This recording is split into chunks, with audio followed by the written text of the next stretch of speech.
Welcome back on Enthusiasts of YouTube. This is your regular Joe Justin here. Today I've got a viewer requested video from Jason. Thank you very much, Jason, for watching my ACOG review video. You know what he's looking for is he was looking at the rifle in the video, and obviously the optic, and was kind of intrigued on the different parts I've got on here. So what I'm going to do is kind of give you guys a rundown of what I've got on here, how much it costs, and kind of generally where I got it from. Obviously things are going to differ a little bit. This is going to be a longer video, so if you don't like those, then I understand. Do what you got to do.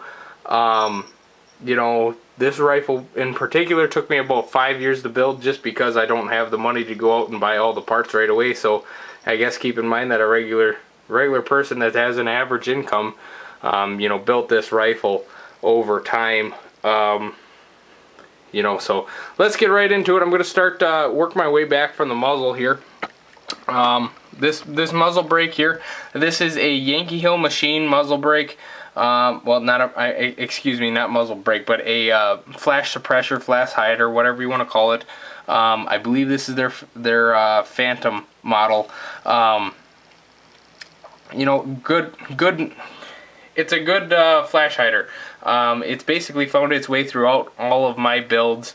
I recommend it to anybody, and I think you can find it for about $60. You're gonna keep hearing me refer to like eBay or Amazon or other internet sources, whether it be Brownells, whatever it may be, Midway USA.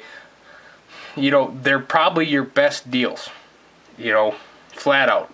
You might have a decent dealer where you live, and that's where I got some of my stuff. So anyways, good flash hider.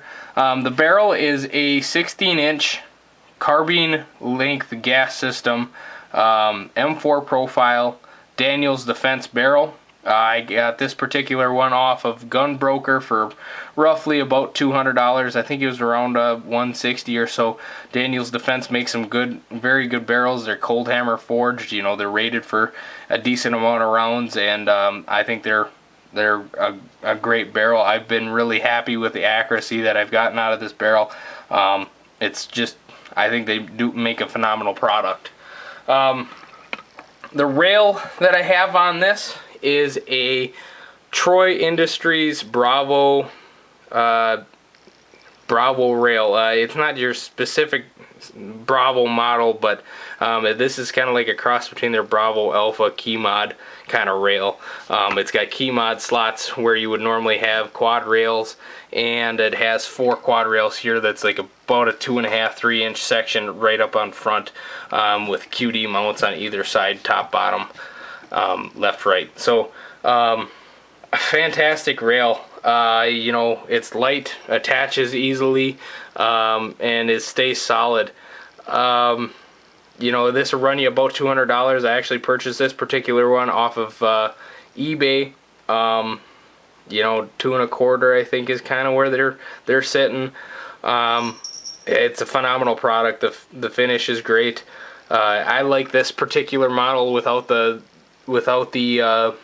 quad rails and such, mainly because I can get my hand around it and really get a good grip on my barrel, around my handguard, to really control my muzzle and whatnot. So fantastic rail, can't say enough about them. It's nice to have the key mod system, just for ease of putting rail extensions on. Moving right into that, I have a Magpul angled grip here. You can get these anywhere online pretty much. I think they're anywhere from like $20 on up to $40 or something like that, depending on what generation it is. And yeah, I like flat dark earth mainly because it seems to me that it mixes in with most every season. So I guess it kind of comes down to a personal preference too. Underneath it is a Magpul like 4-inch rail section that's sitting underneath there. So and I think that's like $8, $12, something like that, to that effect. So right here we've got a K9. Interesting product made by Nova Scotia. I actually got it from a local gunsmith. showed me he was doing some work on a 308 AR that I have, a AR-10, and he had this on his scar, and I thought it was interesting. He's got these triangular cutouts here with this cut back here. Good for like shoving up against the corner of a wall, fence post, whatever it may be, or pulling against it also, and providing your leaning into your rifle and providing a very stable shooting platform. Also, I figured in a self-defense situation, you slash, grab, thrust with something like that, and that catches them. You know, it's going to do some heavy damage. Back to the barrel. This will run you about 90 bucks, 75 to 90 bucks, something like that. But if you type in K9, you should be able to find it. Underneath here is a low profile gas block. I believe it's a Yankee Hill machine. I can't imagine they cost you more than 60 bucks, and basically any online source should be able to provide you something like that. I've got backup iron sights, the M-Bus, Magpul M-Bus backup irons, just flip ups. They sit really nice underneath my ACOG. They hold their zero and all that, so very good sights. And they're relatively inexpensive. I think you might pay $100 or so, maybe a little bit more than that. I can't imagine it being much more. It's been so long. These have actually found their way throughout all of my builds. So you know, I can't imagine it'd be more than 100 bucks, but who knows. Alright, we're gonna move over to the light here and its mount. This mount isn't anything special. I found it on eBay. It is an aluminum mount. Holds my flashlight just fine. Nothing special about it. Like I said, I don't know a specific manufacturer, but I think it was 20 bucks, you know, and it's solid. The only reason that the light moves in here is I wanted a larger light mount than my flashlight, for the pure fact that I can remove this flashlight off the weapon without actually having to unscrew these. It still holds it nice and steady because of the clip, and even if the clip broke, my light would still be retained within here.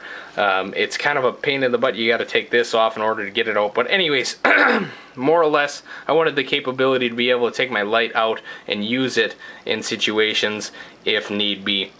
Sitting in the mount is a Fenix PD35 flashlight.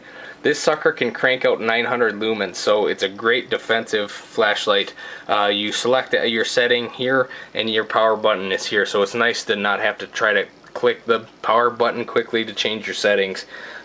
Main reason for that, and that'll run you, I think it was 70, 80, 90 bucks, something like that, depending on where you get it. I got it at a local gun shop, so that's where it came from.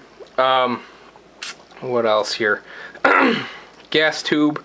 I don't know where the gas tube came from, to be honest with you. I think it came with the gas block, so it's probably a Yankee Hill machine product. Just your standard barrel nut, mil-spec barrel nut. Nothing special there. This is a Magpul, basically, mount for putting a sling onto, and I'll talk about the sling here in just a second. I think that was like a $20 part, really. Just allows me to take my Magpul MS3 here and clip it onto there, allowing me to. So we'll move right into the sling. The sling is a Magpul MS3, which has QD mounts here on the back of my stock, and it allows me to take this clip and go from single point to 2-point sling just by unclipping it. And it has a nice, easy adjustable ring, not a ring, but part here to basically pull that different directions, and it allows you to adjust it very quickly and easily. Sitting on top as my main optic is an ACOG.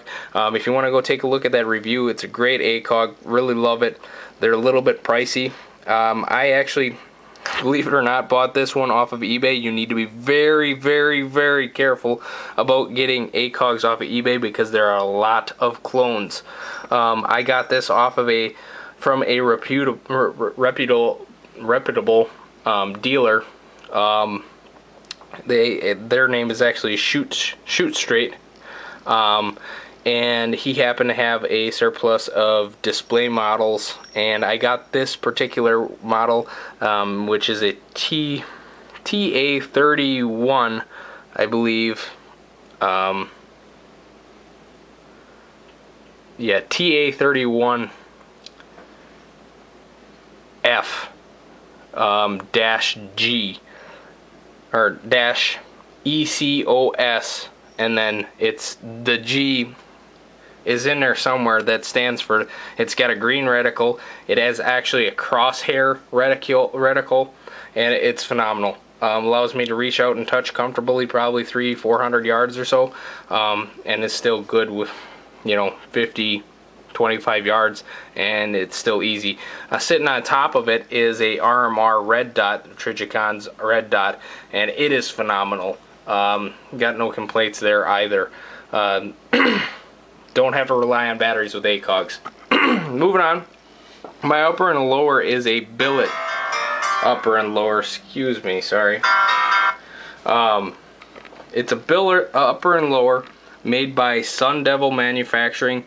Billet, I just like the way it's done. I feel like they're maybe a little bit more durable. They have a tighter fit. So I may be looking at actually having this Cerakoted flat dark earth, but you know, we'll see where that if that happens. And this one I actually bought off of a site called Arms List, where buyers and sellers of gun parts can more or less purchase and sell their own gun stuff. So, you know, it's up to you whether or not you want to take that risk. This guy bought this brand new, put it on a rifle, decided that he wasn't going to shoot it, and more or less tore down the rifle and resold the parts. I don't know why, but you know, I definitely inspected it, made sure that that it was not used, and I was buying it for, you know, the correct price. Like I said, it was $400. Not a bad price for a good billet upper and lower. So definitely a decent buy. So moving on, oops, sorry, almost dropped you. Awesome, like I said, awesome upper and lower. Definitely recommend it to anybody. One thing I should mention before I do move on is there is actually a screw underneath this pistol grip that will actually push against the pin here and allow you to really tighten down the upper and lower so you don't have any play. Let me set you down here for a second and I'll show you what I'm talking about. On most forged upper and lowers, you're going to have some play between receivers. What I'm going to try to show you here is I'm actually trying to rock it back and forth, and this is one thing that's great about billet receivers is there's generally little to no play between receivers, and I'm wiggling it back and forth and I have minimal play. So that's one thing to definitely consider, whether or not you want to have that play, and I guess it all comes down to what you're going to do with the rifle anyhow. So dust cover, nothing special. It's actually an eBay thing. Again, it's your standard dust cover, just with some etched in how do I say this? Attitude. How about that? It's an AR with a crosshair on this right side. Underneath the AR it says, "If you heard my shot," underneath the crosshair, "it wasn't meant for you." And now that's on both sides. So I definitely enjoy it. I think it's cool. Just kind of adds some, I don't know, like I said, attitude to the rifle. You know, you're spending good money on these things, you know, personalize it how you want, you know. Don't let anybody tell you otherwise. You know, it's money well spent. I think really the dust cover was probably $5 or $6 if I remember correctly. So not a hard, you know, not that much more money to just spend a little bit to enjoy looking at it a little bit. In the upper receiver, I have, oops, a nickel boron bolt carrier group. It's a little bit dirty because it's been out shooting, but cleans up really nice. It's a full auto bolt carrier group, which means that in the lower portion in the back, there's the full amount of metal there,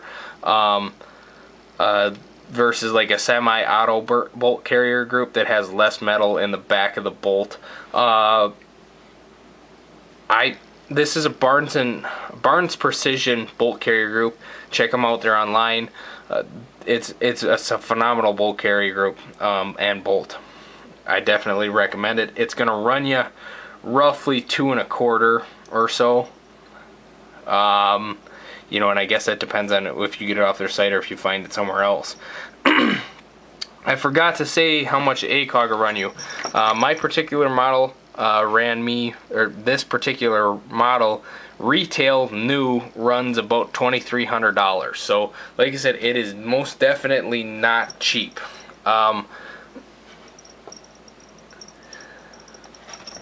Plus you're paying for the extra. Sorry, I'm messing with a cat right now. She's wanting to lay up on my on the bench here. Plus with the added RMR and, you know, the green reticle, you know, it's you can't hardly beat this though for the price, because like I said, where I got it for $1,500 from a good dealer, and you know, it was a display model, but it came with an arms quick detach mount. I don't mean to go backwards in time here, but I guess it's most definitely worth mentioning. This arms quick detach mount is nice versus the standard version. But like I said, that's up to you if you want to spend the money. And another great optic is a EOTech. I used to have an EOTech holographic sight on here for the longest time. I love it. The only reason I got rid of it is because I don't like relying on batteries. Just don't like it. So, alright, moving on. This is a Magpul bad lever. It'd run you roughly $42, I think is what it is. It's kind of a nice add-on, not 100% necessary, but I find it to be. For one reason, and basically one reason only. If I decide I want to put the bolt to the rear without... If you've ever shot these rifles and you've shot them a fair amount, then you know that if you want to put the bolt to the rear, you more or less either have to do one of these and try to really reach forward to push down on this to lock it to the rear while you're pulling the charging handle back, or you more or less you're taking your firing control hand off and away from the firing controls.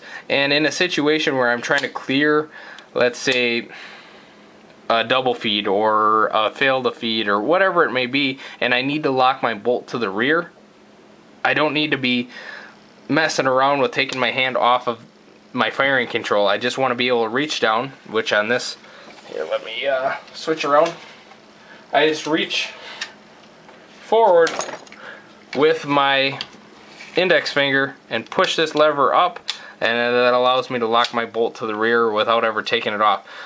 Main purpose of that being that, let's say, like I said, you're trying to clear one of those failures and you're in the middle of a fight. Well, if you need to, again, easily, you can also release the bolt by just actuating this lever here too. It's just ease of control, really, is what it comes down to. Once again, this is one of those things that's just merely a personal preference. Do what you want, you know. If it fits for you, great. If you need an ambidextrous safety, which I probably will be getting eventually, this is just a standard safety, you know, do it. You know, otherwise, you know, really I get by with the standard safety. So, you know, Magpul's bad lever gets a thumbs up from your regular Joe Justin here. But for a trigger, I opted for a CMC, a Chip McCormick. Basically, it's a modular trigger. It comes as a whole. It's just a drop-in trigger. You take the 2 roll pins out and put this in.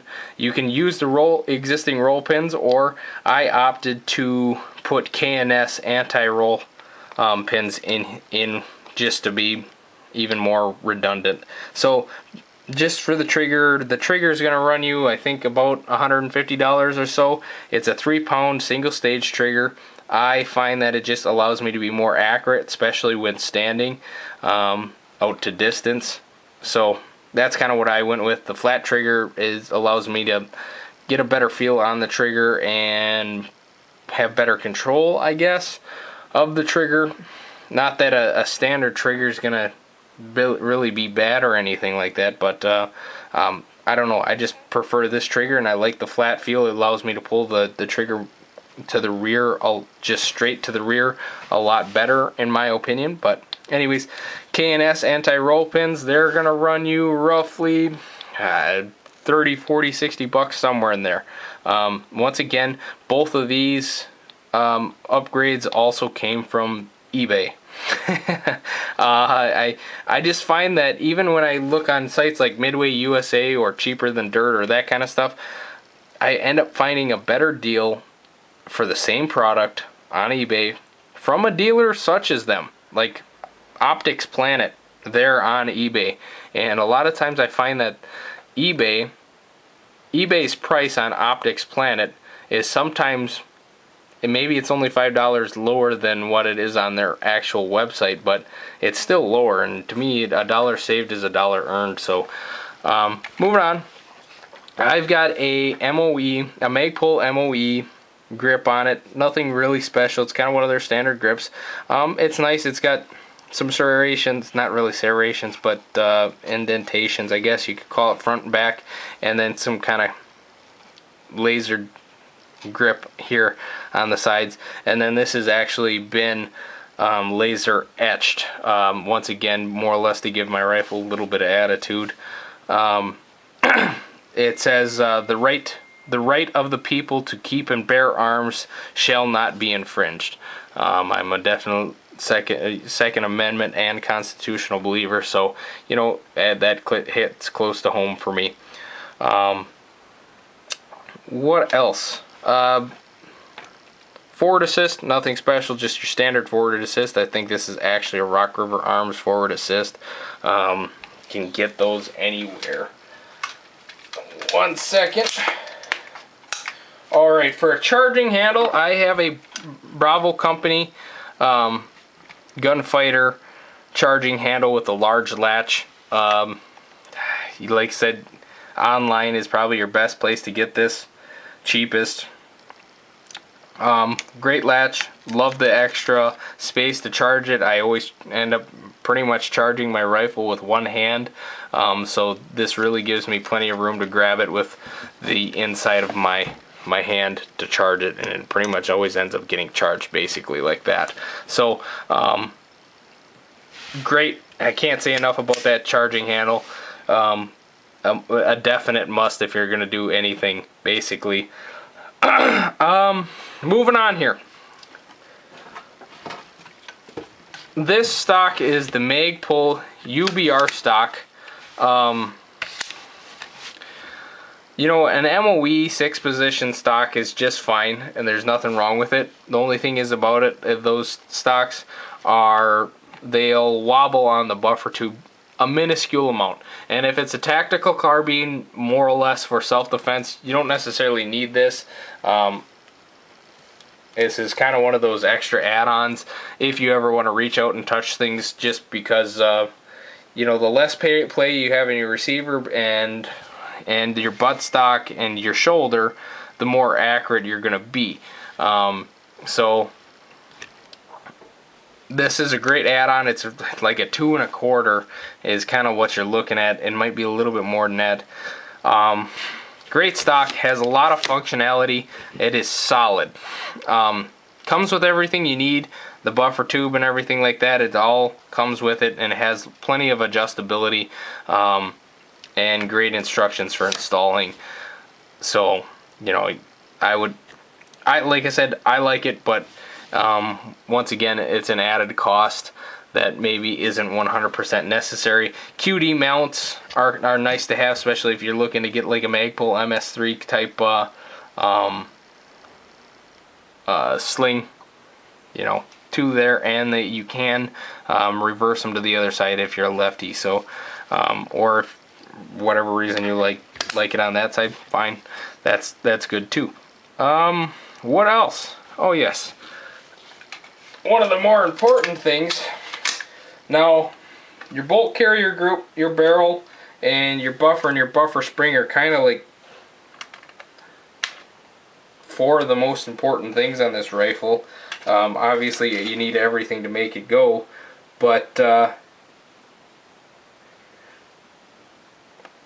what I've got in this, if I can push this down, I can have a hard time pushing it down with just my finger right now. Turn it into a big pansy, I guess. What I've got in here, and I'm going to do a little bit of talking about this here. Whoops. Sorry about that. It's probably not going to get edited out, so apologize in advance. Alright, what I've got here, and what I'm going to discuss a little bit, is this is a Spikes Tactical T1 buffer. It is 3 ounces, I believe, and it's filled with tungsten powder. You probably can't hear that, but instead of the standard weights that would jingle around in here, I don't actually have a standard buffer laying around anywhere. And that'll run you about $37 online. And the buffer spring is a Damage Industries buffer spring, and that's a $10 buffer spring right there. And it is rated for, it's the enhanced carbine buffer spring, and it's rated for what did they say, 750,000 cycles. So probably more cycles than your barrel can handle in most instances. So you know, great product for only $10. And it's coated with a nice coating so that it can reduce some of the sound in your buffer tube. One thing to keep in mind when using buffers and trying to, this is a Spikes Tactical T2 buffer, and it's, I think, 4 ounces or a little bit over 4 ounces. Before the full auto bolt carrier group, which my rifle is not full auto, I just like having the additional weight to the bolt carrier group. Before having that bolt carrier group, I had a semi-auto bolt carrier group, which is lighter than the full auto because it has less metal. If you have a heavier buffer in there, like I had the T2 with the semi-auto bolt carrier group, if you have that heavier buffer in there, when you add that additional weight, like say my full auto bolt carrier group, you can induce short stroking, which means like you could induce like a fail to feed, or your bolt won't lock to the rear after an empty magazine. So information that I found online and through a very good gunsmith that has forgot more about firearms than I will probably ever know, is that a good way to find the right buffer for your carbine is more or less to have an assortment of buffers. I don't know how light they make them, and I don't know how heavy they make them, but let's say 3 ounces on up to maybe 4.5 ounces. So like your standard carbine buffer, maybe like a 3.5 ounce, 3 ounce carbine buffer, a 3.5, a 4, and maybe a 4.5. And basically what was recommended to me is you take those buffers, you put them in a rifle, put one round in a magazine, fire it, and once you do that, if the bolt locks to the rear, go up to the next weight, the higher weight. So if I started with a 3 ounce, go up to the 3.5. And then do that again. Fire it with one round in the magazine. If the bolt locks to the rear, go up one more. So let's say I go up to the 4. Now I'm at the 4 ounce, put one round in the magazine, fire it. If the bolt does not lock to the rear, then you use the 3.5 ounce buffer. So that's the way he explained it to me, and said that's the best way to find the right weight buffer, so that you get the amount, the right amount of chamber, the what is it called? Basic bolt lock or something like that. I can't remember specifically what it was called, but the idea behind it is that you get the optimal amount of time where the bolt is locked in the chamber, allowing most if not all of the gases to be transferred into your projectile. You're firing your bullet. And what do they call that? Oh darn it, that's gonna bother me. Basically it's called like lock time, bolt lock time or something like that. And you know, like I said, you know, it's up to you if you want to do that, but if you're having those types of issues, you know, maybe you've got too heavy of a buffer in there. So that's what I ran into. I had too heavy of a buffer, thinking that it didn't really matter much. And you know, you learn something new every day with these rifles, and there's so much stuff in the market that's flooded with this, so it's easy to get lost in translation, I guess. So I guess that's pretty much everything on this rifle. You know, an overall cost, I'd say with optic and flashlight and everything, you're probably looking at close to $4 grand. You know, that's not a totalized cost, but you know, great rifle. I'm pretty much 100% satisfied with it. The only thing that I'm looking to do is maybe get a ambidextrous safety selector, and possibly to Cerakote the upper and lower receiver to flat dark earth so it's not so shiny. Other than that, it's a great rifle. It's gonna last. It's gonna probably outlast me. You know, it's probably gonna be around longer than I ever will be. So great rifle, phenomenally accurate, and a lot of fun to shoot. So I hope you guys enjoyed this video, and if you have any questions, please leave a comments down in the comment section below. I'll do my best to get back to you. You know, so once again, guys, thanks for watching For Joe's by Joe. Please like, subscribe. You know, the more subscribers I have, more views. You know, what I'm trying to do with this YouTube channel is provide more shooting videos. You know, I'm a learning firearms enthusiast. You know, and I've spent a lot of time researching this stuff, shooting these rifles. You know, not as much as some, but more than others. You know what I mean? So as I learn things, then I put them on here, and hopefully you learn with me. So, you know, if I can get YouTube to start funding some of my shooting, then I can produce more of these videos. So once again, guys, thanks for watching. Appreciate all your guys' support. Have a good weekend.